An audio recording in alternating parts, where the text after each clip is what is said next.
Kovai cousins. இன்னைக்கு நாம smoked கத்திரிக்காய் மசியல் எப்படி செய்யறதுன்னு பார்க்கலாங்க. கத்திரிக்காயை அடுப்பில் சுட்டு எடுத்து செய்கிற சைட் டிஷ் தாங்க இது. சாப்பிட்றதுக்கு ரொம்ப ரொம்ப டேஸ்ட்டாக இருக்குங்க. இட்லி தோசை சாதத்துக்கூட வச்சு சாப்பிடும்போது ரொம்ப நல்ல ஒரு காம்பினேஷனுங்க. பர்ஃபெக்டான ஸ்மோக்டு கத்திரிக்காய் மசியல் எப்படி செய்யறதுன்னு வாங்க வீடியோக்குள்ளே போய் பார்க்கலாம். இதுக்கு முன்னாடி நீங்கள் கோவை கசின் சேனலை சப்ஸ்கிரைப் பண்ணீங்கன்னா எங்கள் சேனலுக்குள்ளே போய்ட்டு சப்ஸ்கிரைப் பட்டனை கிளிக் பண்ணிக்கோங்க. கூடவே பக்கத்தில் இருக்க பெல் ஐக்கானையும் கிளிக் பண்ணுங்கள். அதுக்கு மேலே இருக்கிற ஆல் அப்படிங்கிற பெல் ஐக்கானையும் கிளிக் பண்ணிக்கோங்க. அப்போ தான் நாங்கள் போடுற எல்லா வீடியோவும் உடனுக்குடன் உங்களுக்கு கிடைக்கும்.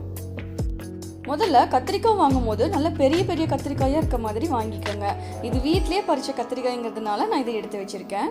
கத்திரிக்காயை நல்லா அடுப்பில் போட்டு இந்த மாதிரி எல்லா பக்கமும் ஒரு டாங் வச்சு நல்லா சுட்டு எடுத்துக்கோங்க. ரொம்ப கேர்ஃபுல்லாக செய்யுங்க. இந்த மாதிரி எல்லா தோலும் நல்லா கருப்பாக இருக்கணுங்க. அப்போ தான் கத்திரிக்காய் ரொம்ப டேஸ்ட்டாக இருக்கும். சப்போஸ் உங்ககிட்ட விறகு அடுப்போ இல்லை நீங்கள் தந்தூரி அடுப்போ ஏதாவது வச்சுருக்கீங்கன்னா நீங்கள் அதில் சுட்டு எடுத்துக்கலாம். இன்னும் டேஸ்ட் நல்லா இருக்குங்க. இதே மாதிரி எல்லா கத்திரிக்காயும் சுட்டு எடுத்து வச்சுக்கோங்க. அடுத்தது நம்ம சுட்டு எடுத்துருக்கிற எல்லா கத்திரிக்காயும் இந்த மாதிரி மேலே இருக்கிற அந்த கருப்பாக இருக்கிற தோல் எல்லாத்தையுமே இந்த மாதிரி லைட்டாக கிள்ளி விட்டிங்கன்னா போதுங்க. எல்லாமே க்ளீனாக விட்டு வந்துடும். இந்த மாதிரி எல்லா கத்திரிக்காயும் சுத்தமாக க்ளீன் பண்ணி எடுத்துக்கலாங்க. இந்த மாதிரி இருக்கணும். க்ளீன் பண்ணிவிட்டு இது அங்கங்கே லைட்டாக கருப்பாக இருக்குங்க. அதை நீங்கள் தண்ணீரை போட்டு கழுவி எடுத்துடாதீங்க. அது கத்திரிக்காயுடைய தோலுங்கிறதுனால அதனால் ஒன்றுமே ஆகாதுங்க. டேஸ்ட் நல்லாயிருக்கும். இதை நல்லா கைகளால் நல்லா மசிச்சு விட்டு நல்லா எடுத்துக்கலாங்க. கைகளால் பிசையும் போது இது ரொம்ப டேஸ்ட் நல்லா இருக்குங்க. இந்த மாதிரி இருக்கணும். இது கூட நான் ஒரு சின்ன நெல்லிக்காய் சைஸ் அளவு புளி எடுத்து நல்லா தண்ணி விட்டு இந்த மாதிரி நல்லா கரைச்சி எடுத்துருக்கேங்க. அந்த தண்ணியை இதில் சேர்த்துக்கலாங்க. இது கூடவே 1/4 டீஸ்பூன் அளவுக்கு மஞ்சள் தூள், உங்களுக்கு உப்பு எந்த அளவுக்கு தேவையோ அந்த அளவுக்கு இதில் உப்பு சேர்த்துட்டு இதை நல்லா ஒரு தடவை மிக்ஸ் பண்ணி ரெடி பண்ணி வச்சுக்கலாங்க. இருக்கட்டும். அடுத்தது ஒரு பேனில் 1 டேபிள் ஸ்பூன் அளவுக்கு எண்ணெய் சேர்த்துட்டு இதில் 1/4 டீஸ்பூன் அளவுக்கு கடுகு சேர்த்து நல்லா கடுகு பொரிய விட்டுருங்க. கடுகு நல்லா பொரிஞ்சதையுமே இதில் ஒரு 10-15 சின்ன வெங்காயத்தை சேர்த்துக்கோங்க.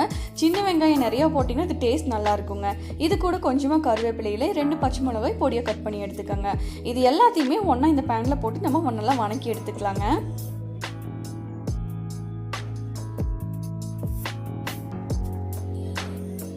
வெங்காயம் லைட்டாக வணங்கி கலர் மாறினதையுமே நம்ம ரெடி பண்ணி வச்சுருக்கிற கத்திரிக்காய் மசியலை இதில் சேர்த்துக்கோங்க. கத்திரிக்காயை ரொம்ப நேரம் அடுப்பில் வைக்கணுங்கிற அவசியம் இல்லைங்க. அதனால் கேஸ் ஸ்டவ்வை ஹை ஃப்ளேமில் வச்சுட்டு நம்ம சேர்த்துருக்கிற புளியும் மஞ்சத்தூளோட பச்சை வாசனை போகிற வரைக்கும் ஒரு 3 நிமிஷம் இதை நம்ம வணக்கி விட்டால் போதுங்க. அவ்வளோதான், ஸ்மோக்டு கத்திரிக்காய் மசியல் ரெடி ஆயிடுச்சுங்க. இது இட்லி தோசை சாதத்துக்கூட வச்சு சாப்பிட்றதுக்கு ரொம்ப ரொம்ப நல்ல ஒரு காம்பினேஷனுங்க. கண்டிப்பாக ட்ரை பண்ணிவிட்டு எங்களுக்கு எப்படி இருக்குன்னு கமெண்ட் பண்ணுங்கள். கூடவே லைக் பண்ணுங்கள், ஷேர் பண்ணுங்கள், சப்ஸ்கிரைப் பண்ணுங்கள், பக்கத்தில் இருக்க பெல் ஐக்கானையும் கிளிக் பண்ணுங்கள். வேறு ஒரு நல்ல வீடியோ உங்களை மீட் பண்ணுற வரைக்கும் பாய் பாய்.